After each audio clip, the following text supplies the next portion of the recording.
এটা হচ্ছে একটা আহ, একটা বয়মটা টিনের টিনের একটা কৌটা।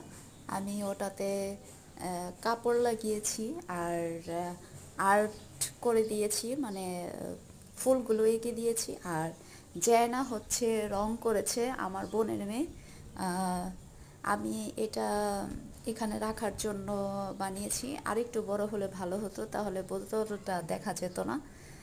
আমার ডিআইওয়াই কেমন হয়েছে, কেমন দেখতে লাগছে অবশ্যই জানাবেন। তবে কাপড়ের কালারটা অন্যরকম হলে বেশি ভালো হতো আমার মনে হয়, কালো টালো হলে। যেহেতু এটাই ছিল তাই এইটাই দিয়েছি। তবে খুবই সুন্দর লাগছে আমার কাছে। আপনাদের কাছে কেমন লেগেছে আমাকে অবশ্যই জানাবেন। আল্লাহ হাফেজ সবাইকে।